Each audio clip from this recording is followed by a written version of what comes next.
back. This is Boomer Life on CL 650.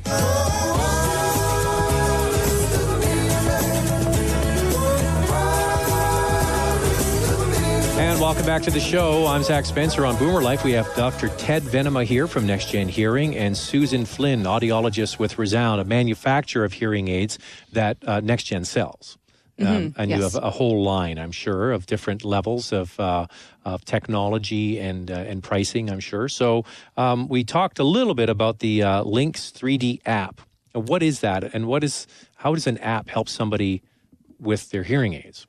So our app has a lot of different functionality. So another thing that Resound really believes in is user ability to change their hearing aid. So you can change your settings on your hearing aid. As I said, you can change the way your microphones react. And actually a really amazing thing that we've just introduced in our app is Resound Assist. Mm-hmm. So you can actually send a request through your app to the audiologist in their fitting software, requesting, say, my hearing aids need some fine-tuning. The audiologist can then go into their software, make that fine-tuning, and send it back to you via the app and download it into your hearing aids. So over-the-air updates. Yes, so we actually do it via our cloud system. So we do have a huge server network in Ireland. So it goes from your app to the cloud, and then to your audiologist, and then all the way back to you. Wow, that's amazing. Yeah. So what are some of the common requests that people have that need fine-tuning? I'm guessing it's not too much trouble because typically people have lost high frequencies. What are they getting too much of, or that they want adjusted, or not enough of something else? I mean, of course, if you've been living for hearing loss for many years, getting a hearing aid, there's always an acclimatization time. So sometimes people, if they haven't been wearing them for very often, they might just think that the hearing aid is too sharp. They might want the treble to be turned down. Oh, why? Just because they're not used to it. Oh, yet. It's a big shock, right? Yep. It's a big shock to your system. Especially if you've put off buying hearing aids for a long time. Exactly. A common approach to fitting is actually getting the client to go into the shallow end of the pool first, right, and walk toward the deep end. So hearing aids tend to be underfit at the very beginning, especially for someone who has needed hearing aids but who has not worn hearing aids. Well, it's like going to the gym. You're not going to pick up the 50-pound barbells and do curls right away. You got to work up to that, right? I'm sure, Ted, you're there now, but but yeah, it's the same for your ears, right? Exactly. And do people get any kind of dizziness, or because you're dealing with your ear and you have balance in there? Does the hearing aid ever affect anything like that? What are other common? Not to my knowledge. No. But if you two say no, then that's the end of that question. Yeah, it would be very rare. Again, the balance system is very close to the hearing system, but it's not generally associated with the hearing system. So just having, for many people, a foreign object near their ear, either outside or inside their ear, is a big challenge, right? Sure, all of it is a challenge. I mean, putting it in, taking it out, changing batteries, all these little things that take instruction, that take practice.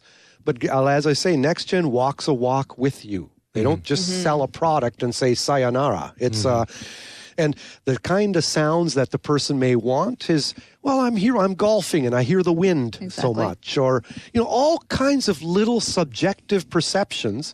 These are things that Susan's saying can be uploaded to that cloud in Ireland, and somebody can, the audiologist can then tweak in order to address the client's observation, and then the client is able to, by gum, put that into the hearing aid. I mean, that's what you call more participation in the hearing fitting process. You should say tweaked by leprechauns.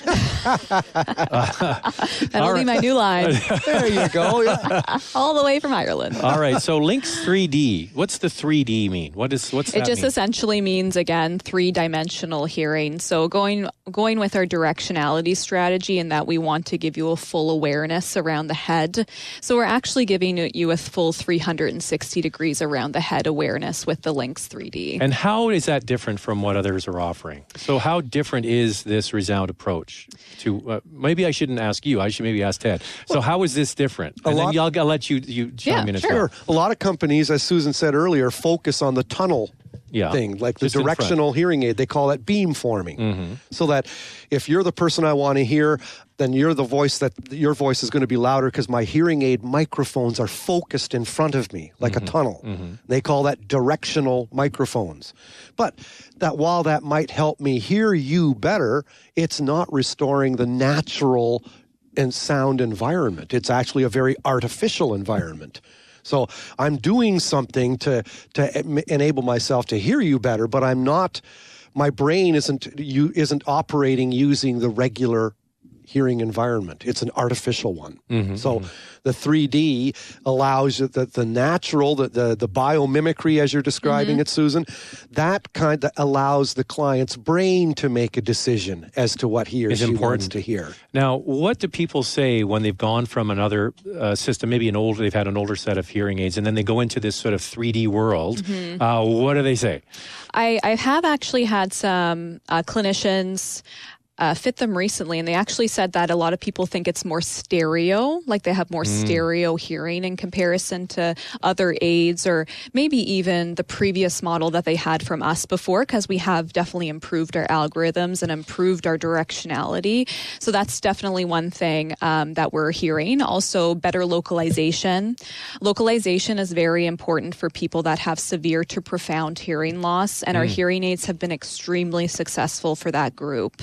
So, more stereo sound, more natural sound. Now, because this is, you've got a microphone and processors and little microcomputers in there doing all of this work, these, you can get the upgrades for the profile of your hearing. Are they upgradable? There's like a new software update come out, and is that an option for someone who buys into this?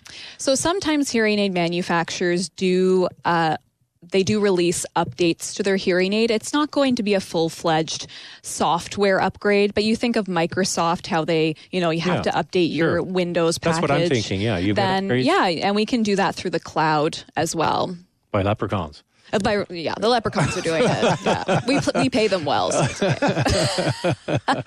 All right, let's get back to NextGen for a moment, Dr. Venema, and how...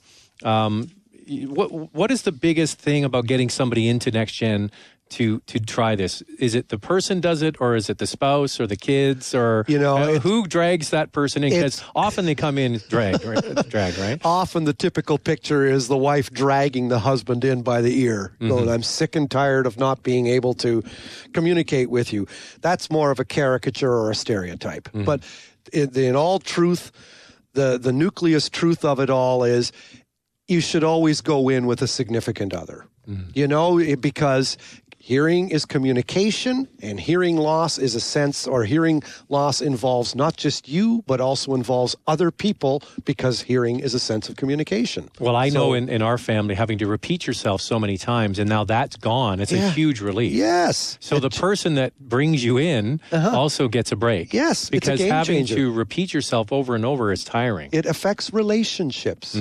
I've seen this face on myself, like after fitting someone with hearing aids, the wife is saying to me, his whole demeanor has changed. Our relationship has improved. I mean, it's just because we are able to communicate better. And why put things off? Why, when technology now is just making healthcare, even not just hearing loss care, but in all facets, the trend is for the consumer or the client to be more involved in what's going on. It's not doctor looking down, treating patient anymore. It's more participatory. And Resound's example is just, exactly that. Let's just make things accessible. NextGen, walking that whole step with you, making hearing healthcare accessible.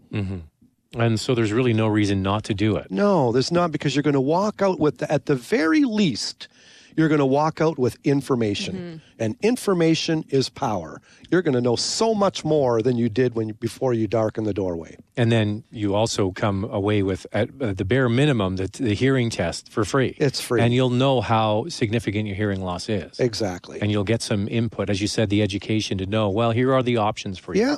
Yep, it's time to find out. Well, I like the least to hear thing. Is my friend is going to be very interested in that. Check out the website. Yes, nextgenhearing.com. And it's not next Gen. It's Next Gen. Yeah, as soon as you bink it in there, it'll pop up. You bink it in.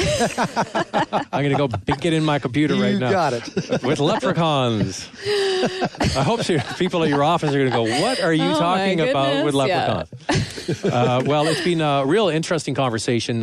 Susan Flynn from Resound, thank you very much for being in. You're very welcome. And my it's pleasure. been great getting all the information about your latest technology. And Dr. Venema, as always, it's a real pleasure to be in your company. Hey, cheers. All right, that's it for Next Gen Hearing. I'm Zach Spencer. We'll speak to you next time.